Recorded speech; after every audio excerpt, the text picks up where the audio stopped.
Hello, my friends. On April 11, 1970, a historic event took place at the Kennedy Space Center in America. The Apollo 13 mission's rocket soared into the skies with 3 intrepid astronauts on board, bound for the moon. What makes this mission intriguing is that it occurred less than a year after Neil Armstrong's historic moon landing, one small step for man. This marked NASA's third attempt to send humans to the lunar surface. The crew of Apollo 13 embarked on their journey filled with confidence and dreams of setting foot on the moon, given the success of the previous missions. Little did they know that their dream was about to be shattered. On April 13, 1970, approximately 330,000 kilometers away from Earth, they were jolted by a deafening explosion that reverberated through their spacecraft. In a matter of seconds, a barrage of warning lights and alarms illuminated their cockpit. It was soon discovered that one of their oxygen tanks had ruptured catastrophically, and the second tank was rapidly depleting. Back on Earth, Mission Control initially doubted the seriousness of the situation, suspecting instrument malfunctions. However, the astronauts inside the spacecraft gazed out of their window and confirmed their worst fears: oxygen was escaping into space. In addition to the oxygen crisis, the explosion had sent the spacecraft hurtling further away from Earth at a rate of 1 kilometer per second. Hours later, Apollo 13 achieved an unwanted record, venturing farther from our planet than any humans before them. The prospects of landing on the moon seemed distant. The immediate concern was whether they could safely return to Earth. This is the remarkable tale of Apollo 13. Inside their lunar module, carbon dioxide levels were steadily rising, and the main heat shield was not designed for prolonged exposure to the vacuum of space. The crew was in dire straits, facing an authentic and life-threatening emergency. To comprehend the significance of this mission, we must recall President John F. Kennedy's 1961 pledge to send people to the moon and bring them back safely within the decade.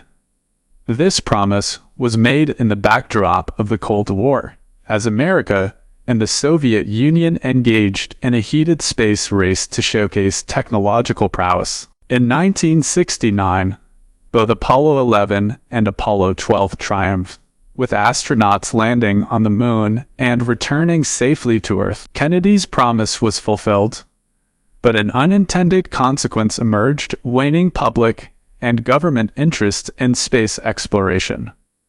The initial excitement of witnessing a man on the moon faded with subsequent missions. Apollo 13 was viewed by many as just another routine flight, overshadowed by the earlier lunar successes. The primary objective of the Apollo 13 mission was to engage in scientific exploration of the moon with the hope of gaining valuable insights into its origins and, by extension, the origins of our own planet, Earth. Our journey began within the command module, which serves as the central component of the spacecraft. Despite its vital role, it's surprisingly compact, shaped like a cone and measuring 11 feet in length and 13 feet in diameter. Within this module resided an array of critical systems, including instrument panels, navigation equipment, radios, life support systems, and small engines. Collectively, the Command and Service Module (CEMS) incorporates both the Command Module and the Service Module. Throughout the entire mission, the Command and Service Module remain connected until the astronauts return to Earth, at which point they separate.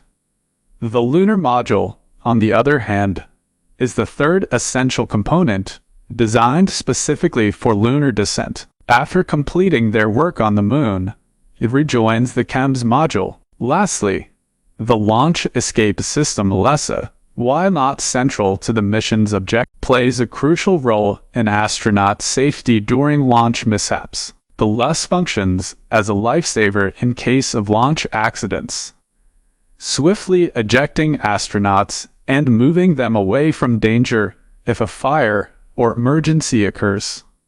If the launch proceeds without incident, the less is discarded.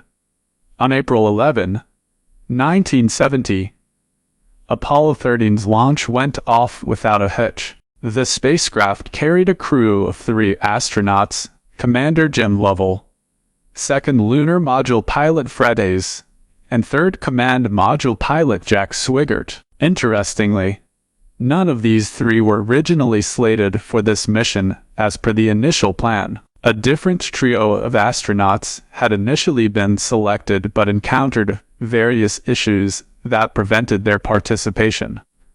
Consequently, this team of 3 embarked on their journey from Earth. Compared to the monumental Apollo 11 launch the previous year, the audience for Apollo 13 was notably smaller, with around 200,000 spectators gathered for liftoff. On that unforgettable day, a staggering 7 million spectators had gathered to witness the spectacular rocket launch. NASA, in that moment, came face to face with a sobering realization: the waning public interest in space exploration. However, as the mission commenced, the spacecraft glided smoothly towards its designated destination, the Fra Mauro crater on the Moon, with a journey estimated to span 3 days.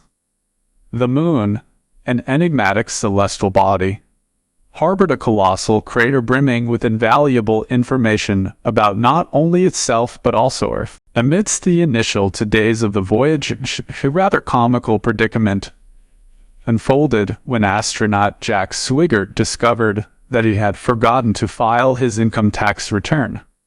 In a moment of levity, he reached out to Mission Control on Earth, inquiring if an extension was possible. His plea was accompanied by an infectious bout of laughter, highlighting the surprising whimsy of such a high-stakes mission. Much to Swigert's relief, the response echoed with good humor as he was granted a 60-day extension. This exchange served as a testament to the overall success and harmony of the mission.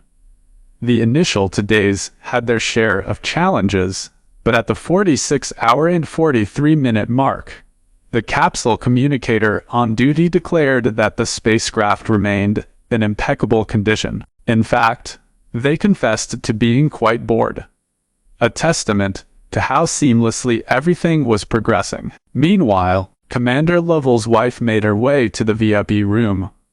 Unaware of the impending drama, approximately 6.5 minutes after the conclusion of a routine television broadcast, Earth's vigilant flight controllers instructed the astronauts to perform a routine check of the oxygen levels in the tanks. Little did they know that this routine task would mark the onset of a harrowing event. Suddenly, and without warning, a colossal explosion rocked the spacecraft. A cacophony of warning lights and alarms pierced the silence, leaving both astronauts and ground control equally stunned.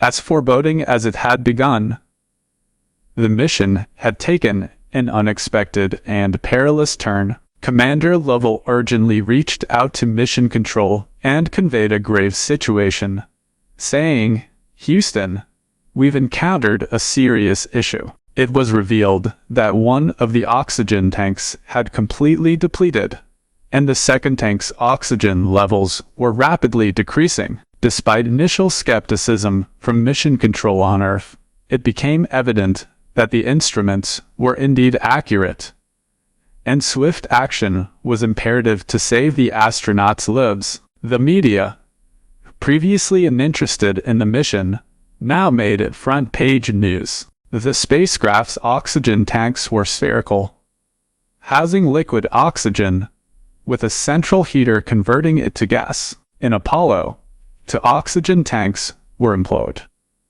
The second tank, originally part of Apollo 10, had been temporarily removed for modifications, and an unfortunate accident occurred during its handling. It fell, sustaining damage to its interior tubing, which went unnoticed during inspections. To utilize the remaining oxygen, heaters were employed to vaporize it. Subsequently, it was discovered that the thermometer inside the tank could only register temperatures up to 30 degrees Celsius. When the heater was activated, the temperature soared to a staggering 538 degrees Celsius, an anomaly that escaped notice due to the thermometer's limitations. This extreme heat damaged the insulation of the electrical wires within the tank. Prior to the mission's commencement, NASA's managers and engineers had given their approval after inspecting the tank, but the concealed damage eluded detection. During the Apollo 13 mission, on the third day, while routine checks were being conducted on the tank, an electrical spark ignited due to the damaged wires, causing a catastrophic explosion. Fortunately, the tank was situated externally, sparing the astronauts from immediate fatality. Only a 13-foot panel on the service module was damaged, leaving uncertainty about other potential spacecraft damage. Now, a critical decision had to be made. The astronauts needed to determine the best course of action to return to Earth swiftly. The quickest route involved flipping the spacecraft upside down, but this necessitated the activation of the main engine on the service module, situated dangerously close to the area where the chems module had exploded. No one could ascertain the extent of damage to the engine. The alternative route to return to Earth involved a journey toward the Moon, circumnavigates it before heading back. This course of action would spare the service module's engine from further use, but it carried the risk of extending their journey to 4 or 5 days. The pressing question loomed: did the astronauts have enough oxygen and water to endure such an elongated mission? NASA's flight director opted for the second option, a longer voyage. The astronauts received immediate instructions to shut down the command service module chems module. Upon their return, they were to employ the lunar module as a lifeboat. This decision offered a safer alternative, though it presented numerous challenges. Originally designed for 2 astronauts for a 20-hour lunar landing and return to the chems module, the lunar module now needed to accommodate 3 astronauts for an extended 4-5-day period. The lunar module's engines weren't designed for multiple firings, introducing another layer of risk.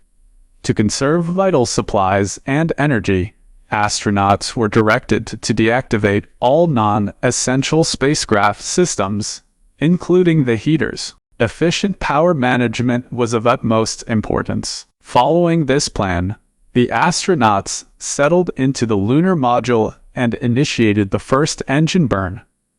This initial ignition, referred to as a burn, served to adjust their trajectory, propelling them to the far side of the Moon. They became the first humans to venture so far from Earth, a record that stands to this day. At its farthest point, they found themselves 400,000 kilometers from Earth. Staying on this course would bring them back to Earth 153 hours after launch. However, this timeline came with significant risks. If they returned after such an extended period, their available food, water, and oxygen supplies would last just 1 hour. NASA's ground team considered this margin far too narrow. Consequently, the astronauts were instructed to execute a second burn of the lunar module's engine. The mission control engineers painstakingly crunched the numbers to assess the feasibility of this critical maneuver. These calculations were ultimately proven correct once the second burn was completed. This critical maneuver reduced the initially projected flight time of 153 hours to a more manageable 143 hours, leaving them with an 11-hour margin of survival. However, before the astronauts could relax and take a breather, another significant issue emerged: a high concentration of carbon dioxide within the spacecraft. In the confined quarters of a spaceship, aside from oxygen tanks, carbon dioxide removal relies on lithium hydroxide canisters. As astronauts breathe in oxygen, they exhale carbon dioxide. If this carbon dioxide isn't effectively removed, it can accumulate to dangerous levels. Hence, the utilization of lithium hydroxide canisters, which facilitate the conversion of carbon dioxide into lithium carbonate. However, a problem arose when it was discovered that the lithium hydroxide canisters in the lunar module were designed to support only 2 people for 2 days. Here, 3 astronauts needed to survive for 4 days. Fortunately, a limited supply of additional canisters was available. Still, these canisters had square filters, while the lunar module's design was circular, necessitating a creative solution. On the ground, experts had only 24 hours to devise a solution. The astronauts maintained communication with the spacecraft, describing their surroundings. They scavenged materials like plastic bags, cardboard, suit hoses, and duct tape to craft a contraption that would address the carbon dioxide issue. After several hours of experimentation and step-by-step instructions, they successfully engineered a new device that effectively reduced the carbon dioxide levels. Commander Lowell, in his book Lost Moon, noted that the contraption wasn't aesthetically pleasing, but it served its purpose. Throughout this rescue mission, every detail was crucial. The astronauts received instructions to limit their daily water intake to no more than 200 ml per person during the day. This restriction was essential because excess water consumption could lead to the need to urinate, potentially altering the spaceship's trajectory. Consequently, they endured with minimal water consumption, collectively shedding 14 kilograms of weight. Additionally, astronaut Hayes contracted a urinary tract infection during the ordeal. 4 days later, when the Apollo 13 spacecraft finally returned to Earth, the astronauts realized that they would need to perform yet another burn.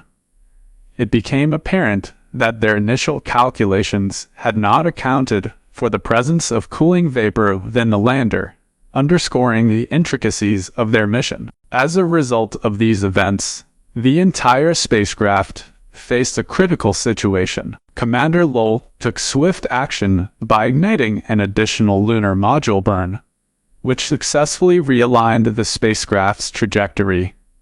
It was indeed fortunate that this particular spacecraft could withstand this third burn, despite originally being designed for just one. The eyes of the entire world were glued to their television screens, anxiously awaiting the return of the astronauts to Earth. Friends and family members of the astronauts watched the dramatic events unfold on live TV. The burning question on everyone's minds was whether the damaged spacecraft could withstand the intense heat of re-entry, ensuring the astronauts' safe return. To achieve this, the astronauts needed to transfer from the lunar module back to the command module, the only part of the spacecraft built for Earth re-entry. As the command module pierced through Earth's atmosphere, a communication blackout ensued, a common occurrence caused by the ionization of the air blocking radio waves. Both NASA personnel on the ground and the astronauts aboard the spacecraft found themselves in the midst of this blackout. Typically, these communication blackouts lasted for a brief to 3 minutes, and it was anticipated that this one would follow suit with a 3-minute duration. However, as each second took by, no response was received from the spacecraft side. 10 seconds passed, then 30, 60 seconds, and even after a seemingly endless 4 minutes, there was still no communication from the spacecraft. Could the astronauts endure this harrowing ordeal? After a nerve-wracking 4 minutes and 27 seconds, a glimmer of hope emerged as communication was re-established. Miraculously, all 3 astronauts had survived. The command module deployed its parachute, gently descending into the vast expanse of the Pacific Ocean. These 3 brave astronauts were on their way back home. While this Apollo mission may have faltered, none of its crew members set foot on the moon. Nevertheless, Apollo 13 etched itself into the annals of history.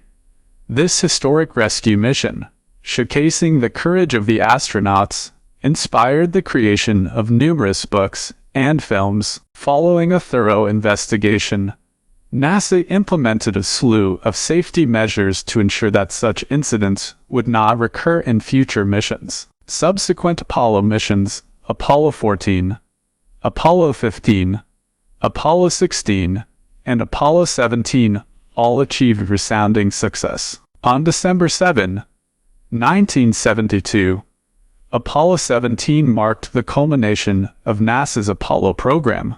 The astronauts aboard it spent an awe-inspiring 3 days exploring the moon's surface. To this day, it remains the last time humans have set foot on the lunar surface. Thank you for watching this video. And please subscribe our channel.